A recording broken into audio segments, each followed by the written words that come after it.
Joining me now is Greg Northey. He's the Vice President of Corporate Affairs for Pulse Canada. Welcome here, Greg. Hi, Lindsay. Thanks for having me.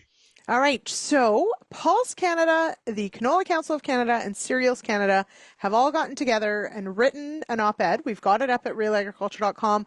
The headline's a catchy one, talking about team turmoil, which I like. There's some hockey reference in there as well. But it's not a good news story necessarily, really highlighting some of the challenges that we've got in front of us as far as a country, as far as our logistics go. So, Greg, walk me through it. Why is an op-ed like this so important to have out there in this discussion, be out there right now? Yeah, so you're right. It's not a good news story. And, some of the impetus for our CEOs will speak often about what each of our commodities are facing, because in reality, our farmers are going to be the same. And so we look for those synergies where we can. And, increasingly, and it's not necessarily a news story, but it's one that's taking on an increased importance at the moment just because of the labor unrest that we have. Right. Is that our international buyers consistently ask us over and over, what's happening with your transportation? Are you going to be able to supply us? And so it's becoming a serious market access, in a more serious market access issue and a competitiveness issue. And so, this has really kicked off recently because, we have four at the moment, really significant labor negotiations happening that are either on the verge of a strike or could be in a strike position in the next few weeks, next month. And so it felt like the right time to, again, draw attention to this issue. And obviously labor relations are one of the pieces, but, we've had our atmospheric rivers, we've had fires, all kinds of things that we could start facing this summer as well. But at the moment, it's labor, and it could be in a few months from now, it could be a weather-related incident. But all of it highlights just how fragile our supply chains are. So, and let's recap some of that. So we do have, for the first time, the potential of a dual strike at CN as well as I have to say it right, CPKC. Yeah. It's a tongue twister. So there's the potential that both could be on strike at the same time, which I don't think that's happened in a very long time. But that could happen, of course, in the middle of the shipping season, potentially. And now we've also got CBSA in a strike position. What other labor issues are you watching right now? Yeah, so those two are very significant. We've also have longshore basically ship and dock foremen in the Port of Vancouver, who one unit is in a strike position, but they are also in negotiations, and at the moment, the union is now voting on the latest employer offer, and so and the vote's due this week, and so if that goes, hopefully that would resolve that one. I mean, Right. ideally that would be the case, but if it doesn't, then we could have that unit in strike position, and effectively that would shut down the container terminals in Vancouver, which is significant. And on the other side of Canada, in Montreal, also the workers in the container terminals there are also in negotiations. That was slightly delayed because there was a decision from the Canadian Industrial Relations Board on essential service to essentially designate them as essential service. That was rejected, which I think foreshadows potentially what we could see on the rail side. So those negotiations are ongoing. They're not in a strike position, but they could be depending on a vote that they may decide to have. So Right. four of them are ongoing, affecting either our ports, our border, or our railways. Now, and unlike something, let's say, like an atmospheric river or huge wildfires or a very cold week in December or January, which, we know can have significant impacts on our logistics. Those are, of course, forces of nature that, realistically we have to react to. Labor issues, infrastructure issues, these are things that we as people, as governments, as organizations can have an impact on. So what would you like to see our government be doing proactively, potentially, to try and keep our system rolling smoothly and try to get ahead of some of these labor disputes?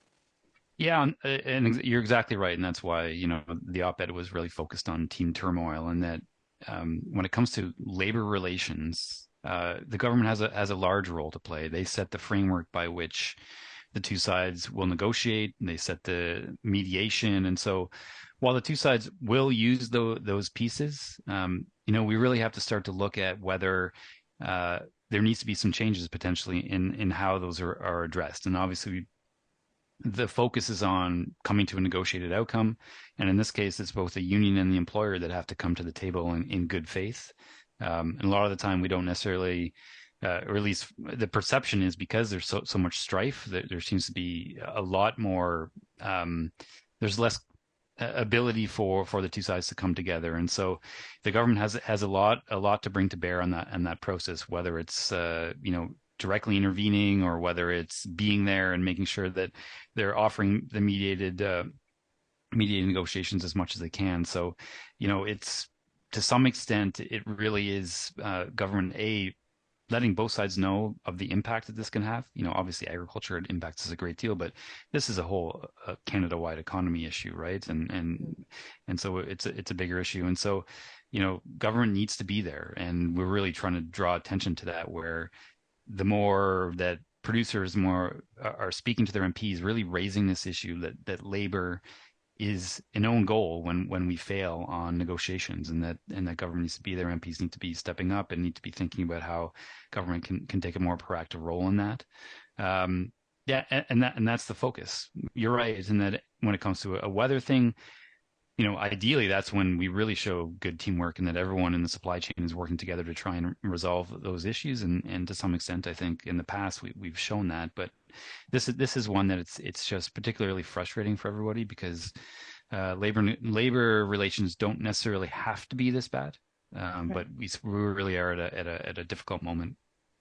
So you mentioned, off the top that discussion certainly, with our international customers as to the reliability of the products that they want, being able to get to their shores when they need them.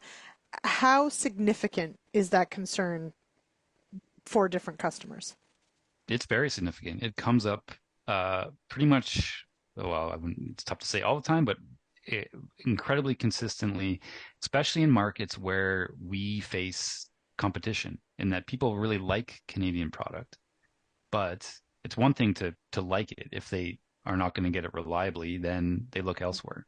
And so, from the Pulse perspective, Australia is really expanding their particularly their lentil acres, and they're becoming extremely competitive in our key markets.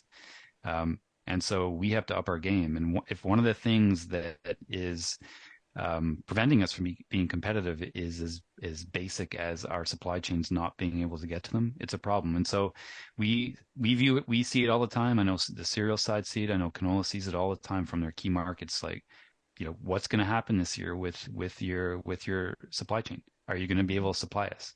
Because they want to plan ahead as well, right? And Right. people need a reliable supply, whether it's for their processing plants or what have you. And so it comes up all the time, and it's something our CEOs are very seized with because they hear it so often. Mm-hmm. So now for something like in this coming together of your three organizations, because as you mentioned, of course, very export dependent, even if, pulses might be somewhat more reliant on container traffic, still the same issues are going to plague, all three. And as you mentioned, farmers that grow canola grow wheat and grow pulses. So, you're advocating on the side of the same farmer here. We are, of course, politically, there's a lot going on. There's a lot of things that, this federal government is focused on right now. Is this message getting through on the side of, the importance of this agriculture industry being able to deliver on what the world wants? Yeah, it seems like to some extent it's getting through. I don't think we can ever, I don't think anybody can look and say it's fully getting through.